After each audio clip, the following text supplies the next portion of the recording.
YCP ప్రభుత్వ హయాంలో దళితులపై దాడులు, అవమానాలు పెరిగాయని పార్వతీపురం ఎమ్మెల్యే బోనెల విజయ్ చంద్ర ఆరోపించారు. పార్వతీపురంలో ఆయన మీడియాతో మాట్లాడుతూ దళితుల హక్కులను కాపాడటంలో గత ప్రభుత్వం పూర్తిగా విఫలమైందన్నారు.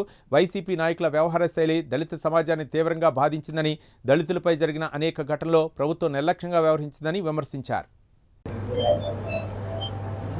పార్వతీపురంలో ఏర్పాటు చేసినటువంటి మీడియా మిత్రుల సమావేశానికి ఇచ్చేసిన పత్రికా విలేకరులందరికీ, అదేవిధంగా ప్రింట్ ఎలక్ట్రానిక్ మీడియా మిత్రులందరికీ పేరు పేరున ప్రత్యేకమైనటువంటి సామాజిక ఉద్యమ జైభీములు తెలియజేస్తాను. నా పేరు చెట్టేరాజు, దళిత వర్గాల ఫెడరేషన్ రాష్ట్ర అధ్యక్షుడు. జగన్మోహన్ రెడ్డి గొర్రె చర్మం కప్పుకున్నటువంటి తోడేలుగా యావత్ దళిత సమాజం తరఫున మేము అభివర్ణిస్తూ ఉన్నాం. ఎందుచేతన్నా జగన్మోహన్ రెడ్డి గొర్రె చర్మం కప్పుకున్నటువంటి తోడేలని ఈ సందర్భంగా మీరందరూ ఆలోచన చేస్తూ ఉంటే, గత జగన్మోహన్ రెడ్డి పాలన 5 ఏళ్ళు దళితుల్ని ఊచకోత కోయడం, అరాచకాలు సృష్టించడం, దొంగలకి ఆపన్నహస్తం అందించడం, దళితుల మీద దాడులు దౌర్జన్యాలను చేసినటువంటి వ్యక్తుల్ని జగన్మోహన్ రెడ్డి కోటలో దాచిపెట్టడం, ఇవన్నీ చేస్తూ నా దళితులకు నేను మేనమామనని చెప్పుకుంటూ దళితులను మోసం చేసినటువంటి ఏకైక ముఖ్యమంత్రి జగన్మోహన్ రెడ్డి అని ఈ సందర్భంగా తెలియజేస్తా ఉన్నాను. ఆయన పేరుకే దళితులను వాడుకుంటూ దళితుల ఓట్లతో గద్దె నెట్టినటువంటి జగన్మోహన్ రెడ్డి గారు ఆయన అధికారంలోకి వచ్చినటువంటి 5 ఏళ్లలో దళితులకు చేసినటువంటిది శూన్యం. దళిత అభివృద్ధికి ఆయన తీసుకున్నటువంటి నిర్ణయాలు శూన్యం. ఆయన ఏవైతే గత ప్రభుత్వాలు ప్రవేశపెట్టిన పథకాలు ఏవైతే ఉన్నాయో వాటిని పేర్లు మార్చుకుంటూ, ఉదాహరణకి డాక్టర్ బిఆర్ అంబేద్కర్ పేరు మీద విదేశీ ఉన్నత విద్యని ప్రవేశపెడితే ఈయనేదో ప్రపంచంలోనే అత్యంత మేధావిలాగా, అంబేద్కర్ కంటే గొప్ప వ్యక్తిలాగా డాక్టర్ బాబాసాహెబ్ అంబేద్కర్ పేరు మీద ఉన్నటువంటి విదేశీ విద్యా పథకాన్ని తీసేసి జగనన్న విదేశీ విద్యా పథకాన్ని మార్చుకోవడం అంటే ఆయనకి అదొక సైకోత్ అన్నమాట. జగన్మోహన్ రెడ్డి గారు దళితులను వాడుకొని దళిత ఓట్లతో అధికారంలోకి వచ్చి దళితులకు రావాల్సినటువంటి సప్లాన్ నిధులు కావచ్చు, ఎస్సీ కార్పొరేషన్ నిధులు కావచ్చు, అన్నిటినీ ఆయన యొక్క పథకాలకి ఆయన పేరు మీద ఖర్చు పెట్టుకున్నాడే తప్ప దళితులకు ఒక్క రూపాయి కూడా అభివృద్ధి కోసం కేటాయించలేదు. అదేవిధంగా మరి ఎస్సీ కార్పొరేషన్ 3 కార్పొరేషన్లుగా ఏర్పాటు చేసి ఒక్క రూపాయి కూడా నిధి కేటాయించకుండా నిరుద్యోగులైనటువంటి దళితులు పట్టగొట్టినటువంటి ఘనత జగన్మోహన్ రెడ్డి గారికే ఉంది. అంతేకాదు ఈ రాష్ట్రంలో అనంతపురం నుంచి మొదలుకుంటే శ్రీకాకుళం వరకు అనేక జిల్లాల్లో అనేక ప్రాంతాల్లో దళితుల మీద దాడులు జరిగాయి. ఎక్కడైనా మనిషి చనిపోతే వెళ్ళిపోయి శవం దగ్గర నుంచి నవ్వేటువంటి జగన్మోహన్ రెడ్డి గారు దళితులు ఎక్కడైతే గాయపడ్డారో, ఎక్కడైతే చంపబడ్డారో ఆ ఘటనల మీద కనీసం స్పందించకుండా ఆ ఘటనలకి బాధ్యులైనటువంటి వ్యక్తులకి అండగా నిలిచిన సందర్భం ఉంది. మరి ఇప్పుడు ఇదే అన్నగారు చెప్పినట్టు అనంతబాబు అనేటువంటి ఒక ఎమ్మెల్సీ సుబ్రహ్మణ్యాన్ని చంపి ఇంటికి డోర్ డెలివరీ చేస్తే ఆ అనంతబాబుని రాజకీయంగా పక్కన పెట్టకుండా ఆయనకి ఘనస్వాగతం పలుకుతూ ఆ పార్టీలోనే కీలకమైనటువంటి స్థానాల్లో ఆయన కూర్చోబెట్టడం జరిగింది. అంతేకాదు మరి దళిత కోటాలో ఎన్నికైనటువంటి ఎమ్మెల్యేలను, మంత్రుల్ని ఆయన కాళ్ళ కింద కూర్చోబెట్టి ప్రెస్ మీట్లు పెట్టిన సందర్భాలు ఉన్నాయి. కనీసం సర్పంచ్ దగ్గర నుంచి మొదలుకుంటే మంత్రి వరకు కూడా ఎక్కడ అధికారికంగా ఆయన ప్రెస్ మీట్లు పెడితే కనీసం కూర్చోవడానికి కూడా కుర్చీ లేకుండా వెనకాల నిలబెట్టిన సంస్కృతి జగన్మోహన్ రెడ్డి. అందుచేత దళితులంతా 5 ఏళ్లలో అనుభవించినటువంటి యొక్క బాధల్ని, ఇబ్బందుల్ని, ఆ ప్రభుత్వంలో ఏర్పడినటువంటి దళిత దమనకాండపై దృష్టి ఎరిగి మనకి కూటమి ప్రభుత్వం తప్ప మనం ఎక్కడైతే పోగొట్టుకున్నామో అక్కడే ఎత్తుకోవాలనేటువంటి ఉద్దేశంతో కూటమి ప్రభుత్వానికి 1.5 కోటి దళితులు అండగా నిలబడి ఈ రోజున అధికారంలోకి రావడానికి ప్రధాన కారణం దళిత ఓటు బ్యాంక్ అని సందర్భంగా తెలియజేస్తా ఉన్నాం. జగన్మోహన్ రెడ్డిని చరిత్రలో మరలా అధికారంలోకి వచ్చే అవకాశమే లేదు. జగన్కి 5 ఏళ్ళని ఈ సందర్భంగా తెలియజేస్తా ఉన్నా. ఎందుచేతంటే ఈ రాష్ట్రంలో ఉండబడేటువంటి 1.5 కోటి దళితులు ఏ రోజుకి కూడా జగన్మోహన్ రెడ్డిని నమ్మే అవకాశమే లేదు. ఆయన చేసినటువంటి మోసాలని, ఆయన చేసినటువంటి అరాచకాలని ఈ దళిత సమాజం ఎప్పటికీ కూడా మర్చిపోదని, మరి అనంతబాబువే కాదు, అనంతపురంలో ఉండబడేటువంటి ఘటన ఇది స్నేహలత అనేటువంటి ఒక స్పోర్ట్స్ ఉమెన్ మహిళని రేప్ చేసి చంపేస్తే కనీసం పరామర్శ చేయలేదు. అదే కాదు, ప్రతి జిల్లాకు ఒక్కొక్క సంఘటన.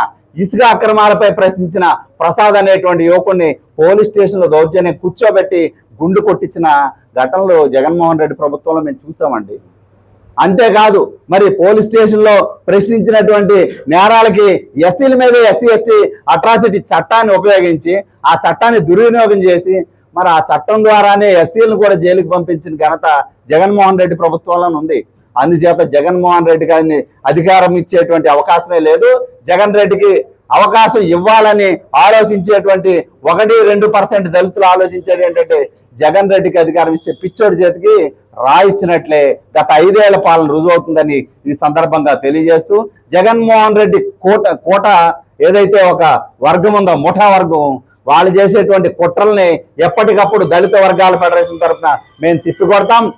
కూటమి ప్రభుత్వాన్ని గెలిపించుకున్నటువంటి దళిత సమాజం ఎప్పటికీ మరో 15 ఏళ్ళు 20 ఏళ్ల పాటు దిగ్విజయంగా కూటమి ప్రభుత్వానికి అండగా ఉంటారని, ఈ కూటమి ప్రభుత్వంలోనే మా బ్రతుకులు బాగున్నాయనేది స్పష్టంగా కనపడతా ఉంది. దశాబ్దాలుగా నెరవేరినటువంటి షెడ్యూల్ కులాల రిజర్వేషన్ల వర్గీకరణ కూటమి ప్రభుత్వంలోనే మరి అన్ని వర్గాలకు సమానంగా రిజర్వేషన్లు పంపిణీ చేయడం జరిగింది. ఎస్సీ వర్గీకరణ అనేది 30 ఏళ్ళుగా పోరాటం చేస్తూ ఉంటే ఈ సామాజిక న్యాయానికి నాంది పలికిందే నారా చంద్రబాబు నాయుడు గారు.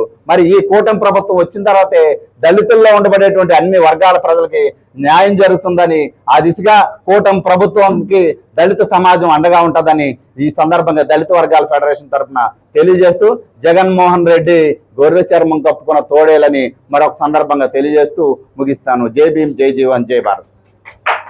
నమస్కారం. ఈరోజు ప్రెస్ మీట్ ఉద్దేశం, కూటమి ప్రభుత్వం వచ్చిన తర్వాత, కూటమి ప్రభుత్వం ముందు దళితుల యొక్క స్థితిగతుల గురించి మాట్లాడాల్సిన అవసరం వచ్చింది. మేము 2019 నుంచి 24 వరకు ఎన్ని దళితుల పైన కేసులు జరిగాయో మన మీడియా కానీ ఒక సుధాకర్ గురించి మాట్లాడినా, అలాగే అనంతబాబు ఎమ్మెల్సీ వాళ్ళ డ్రైవర్ సుబ్రహ్మణ్యం గురించి మాట్లాడినా, అచ్చయ్య గురించి మాట్లాడినా, డాక్టర్ అచ్చయ్య గురించి మాట్లాడినా, అలాగే ఎంబీబీఎస్ చేస్తున్న అనిత గురించి మాట్లాడినా, వీళ్ళందరూ కూడా దళిత బిడ్డలే.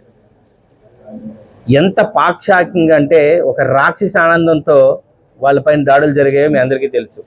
మొన్న రాజ్యసభలో డైరెక్ట్గా రాజ్యసభలో ఒక లిస్ట్ ఇచ్చారు. ఏ రాష్ట్రంలో 19 నుంచి 24 ప్రతి 5 సంవత్సరాలకి బీసీల పైన, ఓబీసీల పైన, ఎస్సీల పైన, ఎస్టీల పైన అట్రాసిటీ కేసులు ఎన్ని జరిగాయి, ఏ రాష్ట్రంలో ఎంత మహిళలపైన అత్యాచారాలు జరిగాయి అనేది మన నేషనల్ క్రైమ్స్ రిపోర్ట్స్ ఇస్తాయి.